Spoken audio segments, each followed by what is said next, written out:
inaboso siya ng mga kalyado sa politika, nagnakaw lahat, lalo na nung binuwag niya ang Anti-Corruption Commission. Nagkaroon ng inspirasyon ang lahat ng mga political leaders, mga leader niya na magnakaw sa pira ng gobyerno. Marcos, ang anumang mga congressional insertion, ang anumang pandaraya at pangsindikato sa budget, lahat ng ito po ay walang patutunguhan at hindi magiging batas kung hindi pinirmahan ni Marcos na maging General Appropriations Act. Ibig sabihin po, mga kababayan, malinaw na ang layunin po ni Martin Romualdez at nila Saldico at ang mga sindikato na nandyan po sa DPWH at ang mga sindikato na nandyan po sa ating mga kontraktor na kasabwat din ng mga politiko, lahat ng ito alam ni Ginoong Marcos kung bakit nagkakaroon po ng pandarambong sa kaban ng bayan. Mga kababayan, pondo po yan ng mga mamamayan.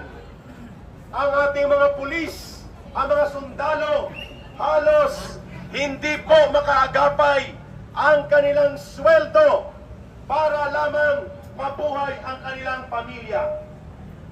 Ngayon, nakikita ninyo, limpak-limpak, bilyon-bilyon na pondo po ang ginagawa na para lamang hut-hutin sa kaban ng bayan, at ang reaksyon ni Ginoong Marcos ay simple lang, pailing-iling, paimbestiga-imbestiga. Kaya mga kababayan, malinaw po ang ating layunin dito. Magpahayag ng mapayapa ang taong bayan at nang sa ganun po, magkaroon ng malinaw na paninindigan upang ipaabot sa taong bayan na hindi tayo pwedeng manahimik. Hindi po natin pwedeng hayaan na lamang na magkaroon ng ganitong sitwasyon na ang bilyon-bilyon na pondo sa ating bayan ay pinababayaan na lamang na ito ay higupin at simutin ng mga magnanakaw sa bayan. Halimbawa po, mga kababayan, saan ka nakakita na ultimo assistant district engineer sa Bulacan ay kaya-kaya niyang magpatalo ng bilyones na pondo ng ating bayan sa sugal sa kasino? At ngayon, to the rescue pa si Martin Romualdez at pati si Tito Soto, itinago na nila at pinalusot na itong si Bryce Sindicato Hernandez.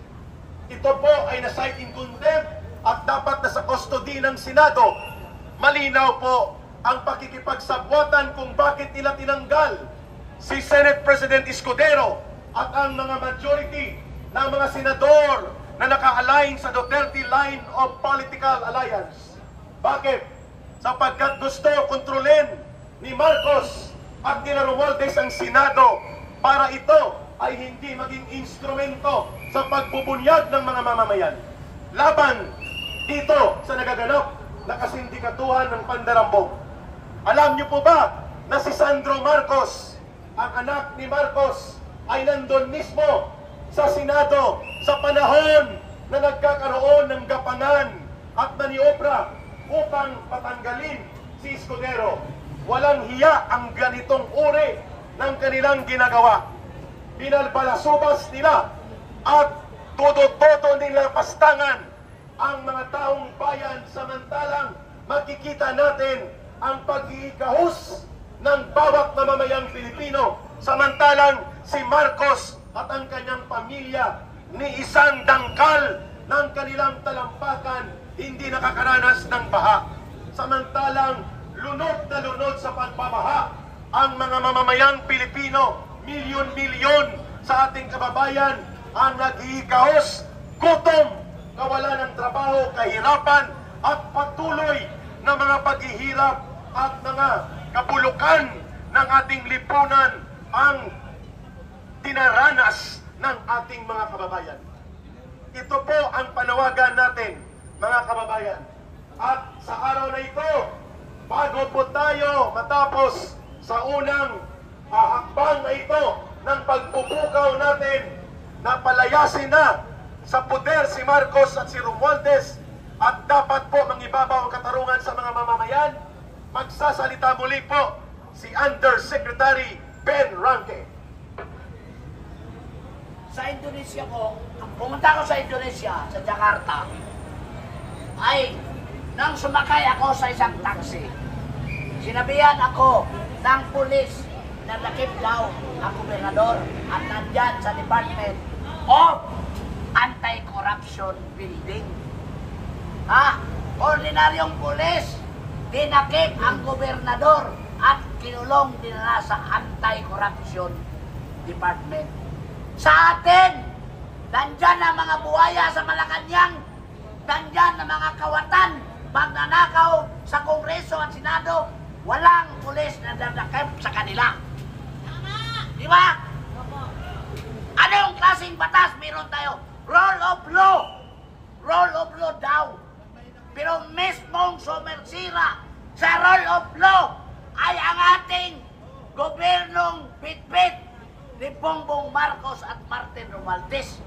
Yun ba ang Pilipinas?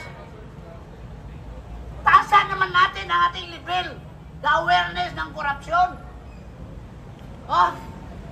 Sa Indonesia, tumaas lang, tinaasan ng parliament ang allowance ng mga member ng parliament. Gulo na! Dito sa atin, bumabaha, nagdurusa ang mga tao dahil ninakaw ang pira ng mga walang hiyang politikong leader na kawatan ang mga tao. Maingay lang sa social media. Lahat tayo maingay sa social media. Walang lumabas. Katulad na ginawa sa Indonesia. Sa Nepal, Lisa Marcos, tingnan mo ang ginawa sa Nepal, ang first lady ng Nepal. Nagdarasal ako, mangyari sana sa iyo yan. Wala kayong hiya. Wala kayong awa. Wala kayong awa. Walang awa. At ito ang sasabihin ko. Dito sa bansa natin, dalawa ang national security threats. Una, ang komunista nakapasok na sa gobyerno at administrasyon ni Bongbong Marcos sa panguluhan ni Martin Romualdez at Saldico. National security threat sila. Pangalawa, si Bongbong Marcos ang pinakaunang national security threat ng ating bansa. Bakit? Hindi marunong mag-isip. Nilagay niya sa alanganin ng ating bansa. Dinala niya ang EDCA at nuclear power armaments ng Amerika upang kung magkaroon ng World War, mauna ang Luzon, masunod ang Metro Manila, buong Pilipinas. Patay tayo sa nuklear. Hindi tayo pinoproteksyonan ng bangag na presidente. Ibig sabihin, hindi siya marunong mag-isip, and that makes him national security threat. Ito ang nangyayari sa bayan natin. Marami ang mga pagnanakaw na ginagawa ng mga politiko, lalo ng mga kaalyado niya. Hindi siya nag-isip na makasama ito sa ating mga taong bayan. Dinala niya tayo sa perdisyon. Yun ang sinasabing national security threat siya. Hindi nag-isip, bangag, at saka baliw. Kaya inaboso siya ng kanyang pamilya, ng nakaw, inaboso siya ng kanyang mga kamag-anak, inaboso siya ng kanyang mga kaibigan, inaboso siya ng mga kalyado sa politika, nagnakaw lahat, lalo na nung binuwag niya ang Anti-Corruption Commission. Nagkaroon ng inspirasyon ang lahat ng mga political leaders, mga leader niya na magnakaw sa pira ng gobyerno. Tayo, taong bayan, kayo, dito sa media, kumakain kayo, nagbabayad kayo ng buwis, pinili ninyo ang mga serbisyo at mga pagkain, lahat tayo nagbabayad. Nagnanakaw lang ang gobyerno, ninakaw lang ang pira natin. Hindi ba tayo magalit? Wala ba tayong pagkagalit dyan? Kaya nga, valid ang panawagan namin na Marcos alis dyan upang ayusin natin ang bansang ito. Magkakaisa tayo! We will arrive into a conclusion that we will unite Filipinos against corruption. Lumawas na kayo mga tao. Walang mangyari sa mga investigasyon. Laman lang yan. Walang mangyari, Bongbong Marcos, sa payak-iyak mo. Iyak ka ngayon, bukas tawa-tawa ka na naman. Di baliw ka? Ano ka? Hilo? Ha? Iyak ka ngayon, tawa ka bukas. Susundan ka naman ni Claire Castro.